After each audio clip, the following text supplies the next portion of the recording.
Welcome to Postcards, a brief look at people, places, the arts and curiosities from around the world. On today's program, China's national treasures, the Gilded Dragons exhibition. Musicians from 60 countries gather to make music of a different kind.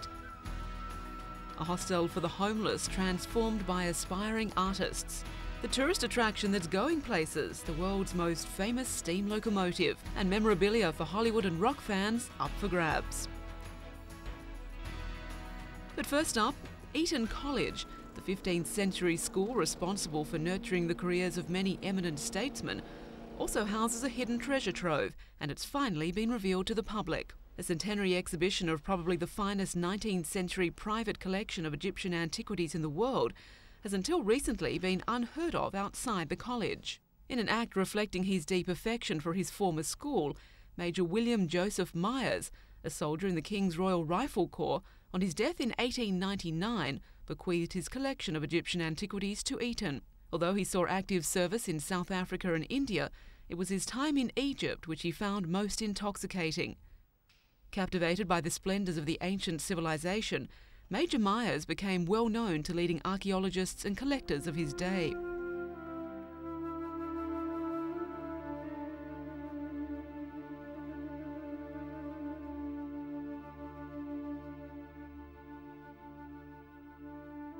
Eton College also owns 31 of the 36 diaries penned by the Major, which recorded life and times in Egypt as the century closed.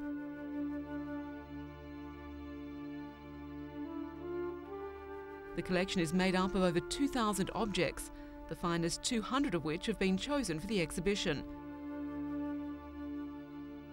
Myers' acquisitions reveal much about the essence of Egyptian art, perfection and colour. A key educational objective of this exhibition is to offer all school-aged children the opportunity to gain a greater historical and aesthetic insight into the life of the ancient Egyptians. The exhibit is one of a series of educational initiatives linking Eton to the wider community.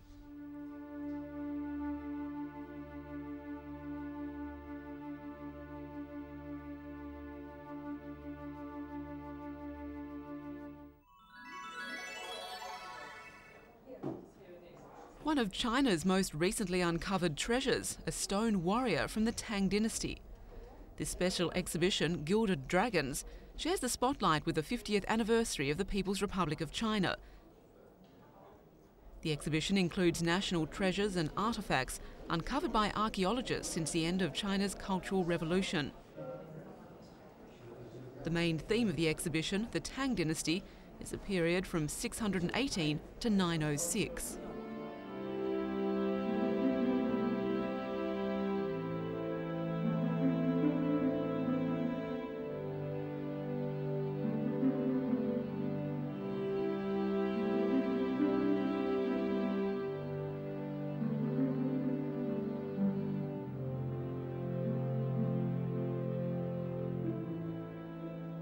This dragon was discovered in the foundations of a building where it was laid to give the occupants good luck. Seen as an auspicious as well as magnificent creature, the dragon was supposed to bring rain and was therefore a symbol of abundance and fertility.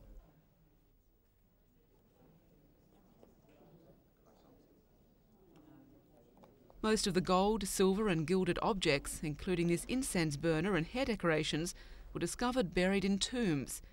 The ancient Chinese lavished immense wealth on their tombs in preparation for the afterlife and were buried with their most valued possessions.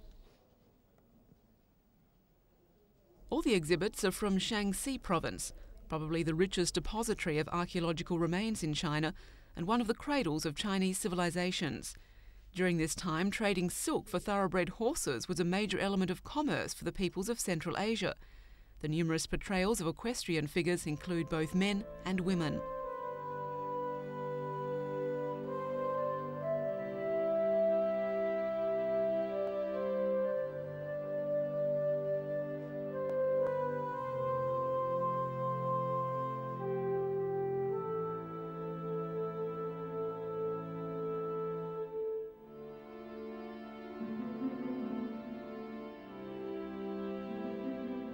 Buddhism consolidated in China during the era of turmoil between the two great dynasties of Han and Tang, brought with it the creation of statues for religious ceremonies and secular use.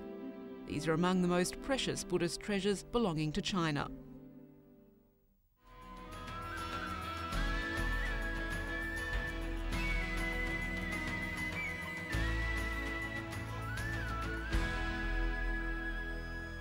A fanfare of brass instruments echoes from the tower of Dartington Hall. For 5 weeks every summer for over 50 years, this picturesque medieval stately home, set in acres of grounds in Devon in the west of England, has become home to musicians from 60 countries who meet to learn, to teach and make music of all kinds.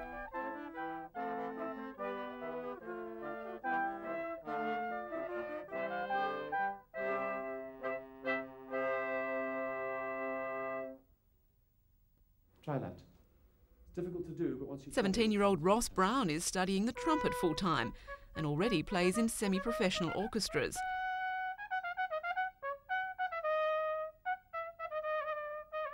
He's at Dartington for coaching from teacher Michael Laird.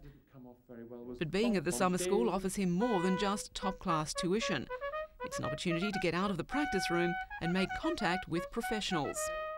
I could be my own rock star, I'd journey wide and travel far and sing to millions if I please. Amateurs and professionals combine in putting on Mozart's opera The Magic Flute, transported to a modern New York, complete with rock stars, journalists and Papageno as a Glaswegian roadie. The production was originally staged with the idea of drawing children into understanding opera.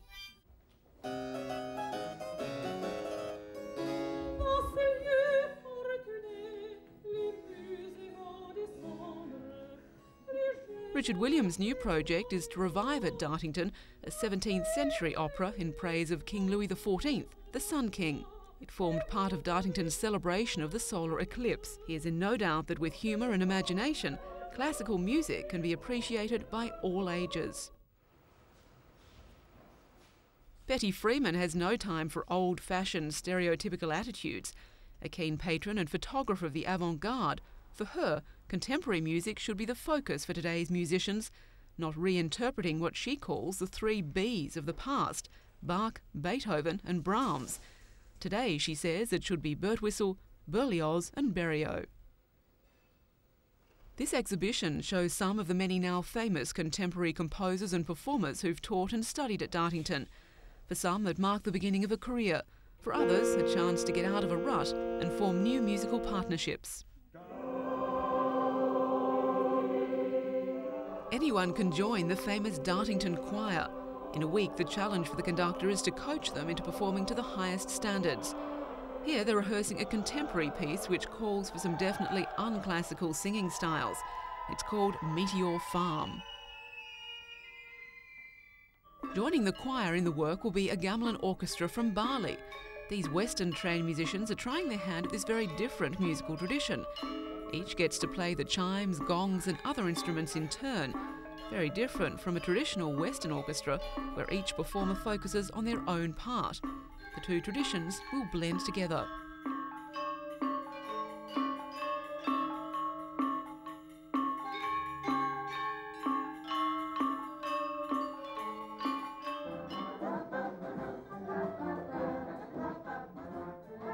A contrasting element to the gamelan in the Meteor Farm production is the jazz orchestra, here put through its paces by a leading figure on the modern jazz scene, Keith Tippett. Music making requires cooperation and trust.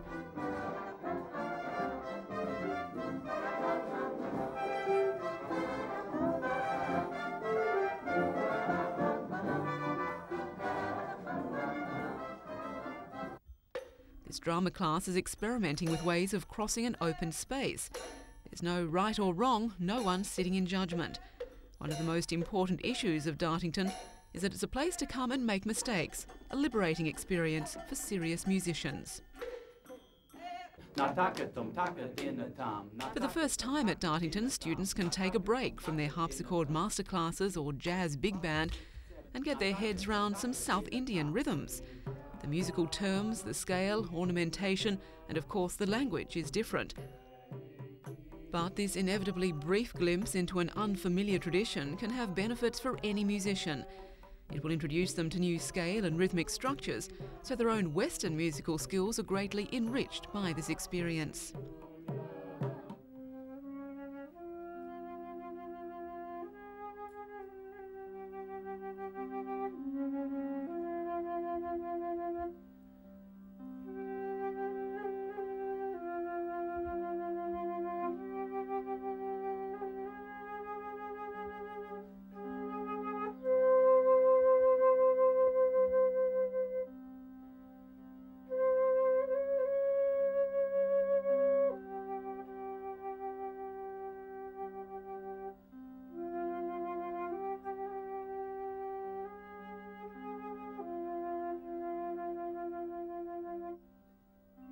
There's nowhere quite like this summer school.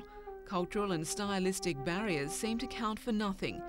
Here the old cliche about music being the international language actually rings true.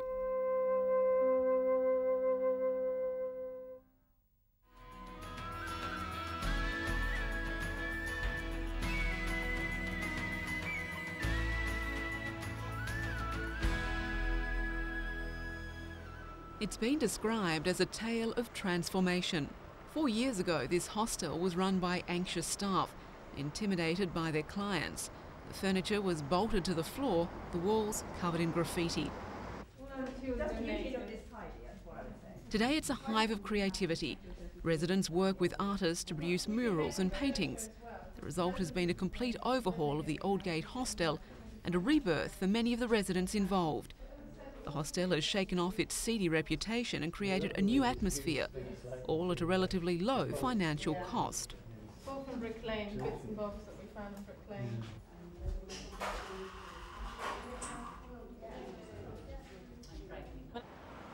However, the artworks are not restricted to these colourful walls in the hostel. Residents and local school children have also been working in the area surrounding the shelter.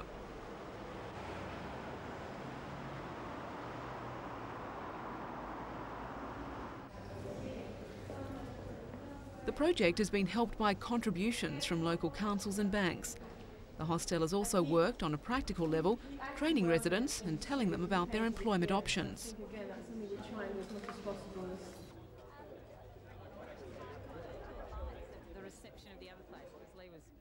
The hostel is close to the Wilton Theatre, the world's oldest musical hall. A performance group called Broomhill has restored the site and invited hostel residents to take part in a play about their experiences.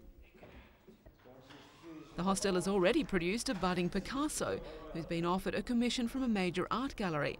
Another former resident is hoping to become a filmmaker and is already working in television.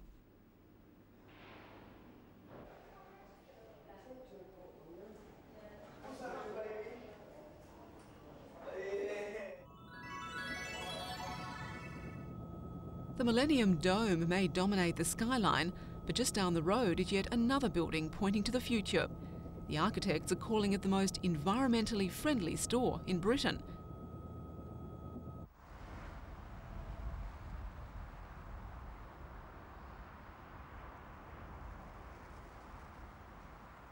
Inside, natural light floods through the roof windows, a change from the clinical white neon atmosphere of most supermarkets. The fridges run on propane gas, which doesn't produce chemicals harmful to the Earth's protective layer of ozone. Cool air is drawn into the store at ground level. As it warms up, it rises and flows out through grills in the roof. Both the ventilation and heating systems have been designed to cut back sharply on energy consumption. This borehole water, rather than the local water supply, is also used to flush the toilets. And recycled plastic bottles are the source for these decoratively patterned walls. Outside, the reed bed acts like a filter for rainwater from the yard, which is then recycled to irrigate the landscaped area around the store. All in all, the designers say the store will use only half the energy of a conventional store. And when you've finished shopping, you can push your trolley over this ultra hard-wearing matting made of recycled vehicle tyres and load up the not so environmentally friendly car.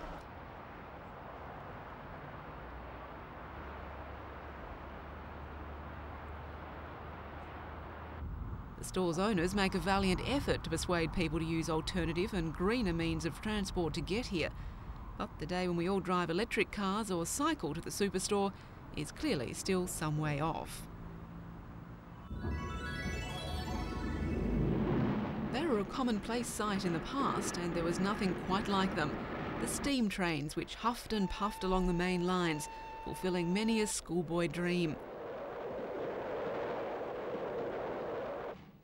Today, the dream from the past becomes a reality again. The Flying Scotsman back on the main line she first graced more than 70 years ago. The world's most famous steam locomotive stands at London's King's Cross. Her restoration took 3 years and cost her owner a cool $1.6 million. The massive job of preservation started 3 years ago, and since then every part of the train has been refurbished and replaced.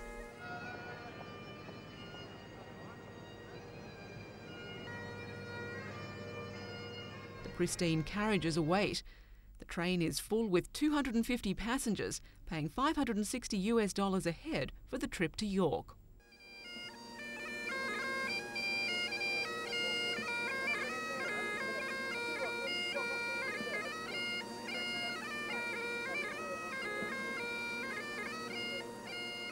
For the passengers, the trip on the East Coast Main Line is a very special experience.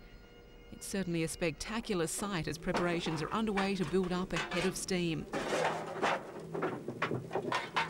Okay. Then, with a final whistle and a skirl of bagpipes, the Flying Scotsman pulls out of King's Cross, history repeating itself.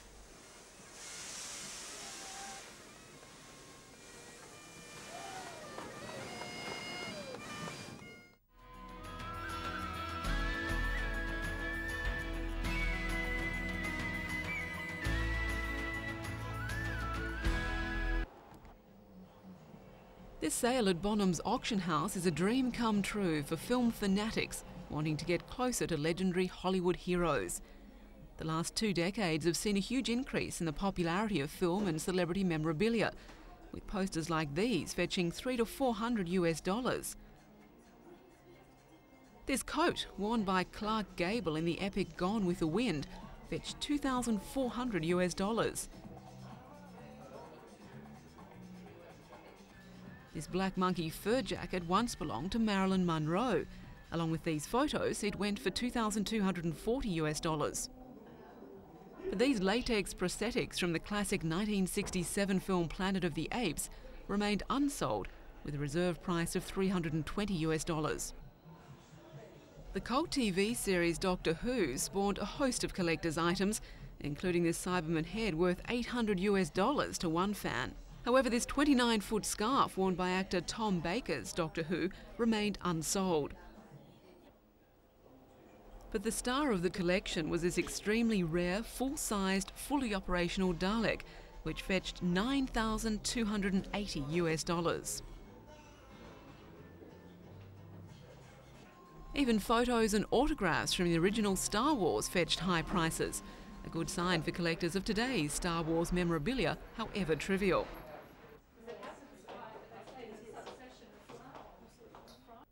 So if today's sale is anything to go by, film buffs should start collecting movie trivia now for a considerable financial return in a few decades' time.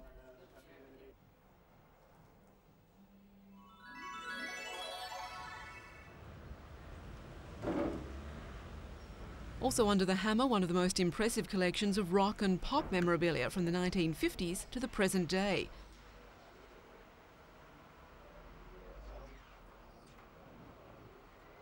Costumes worn by the artist formerly known as Prince fetched around $1,600 each, while his custom-made cloud electric guitar, designed for the film Purple Rain, fetched over $4,000.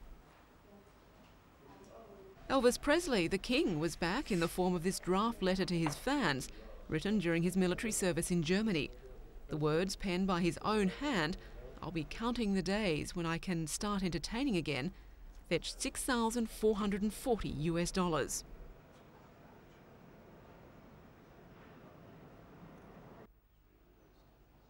Topping the King's own handwriting was the RCA-type centre stage microphone used in one of his early radio performances. This Roy Tan unopened blunt cigar, taken from the Lisa Marie aeroplane on Elvis's last tour, didn't reach its reserve price, $800 US. Top of the tree in rock memorabilia is anything by the Beatles. These lampshades, album covers and bowls sold for hundreds of dollars each. A program of the Fab Four fetched over $5,000 US.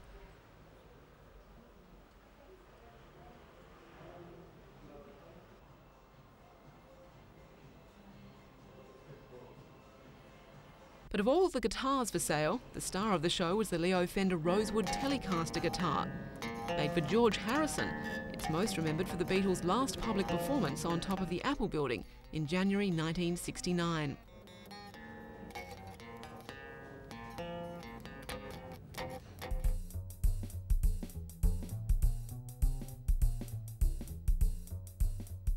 The Beatles, Elvis, Jimi Hendrix and the Rolling Stones are the top four in the collector's hierarchy, as this sale showed. Who knows if later memorabilia, like these diamond print platform boots worn by Baby Spice in Spice World the movie, will one day knock them off their perch.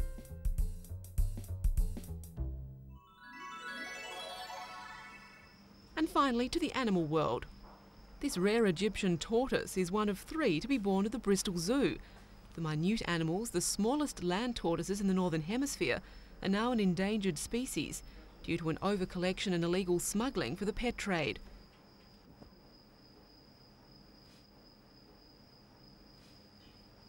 The triplets are the new darlings of the zoo and the subject of constant monitoring. As befits their ancestral origin, the Bristol trio are expected to be named Antony, Cleopatra and Sphinx.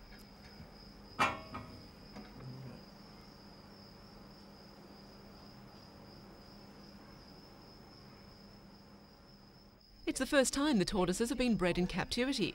They're expected to grow to 15 centimetres and weigh up to 300 grams. The males in this case are smaller and lighter than the females. The hatchlings' parents were confiscated after being imported illegally 3 years ago. At the opposite end of the scale is this 200-kilo tortoise from the Seychelles. While it may not fit into the palm of your hand, it's still a popular attraction.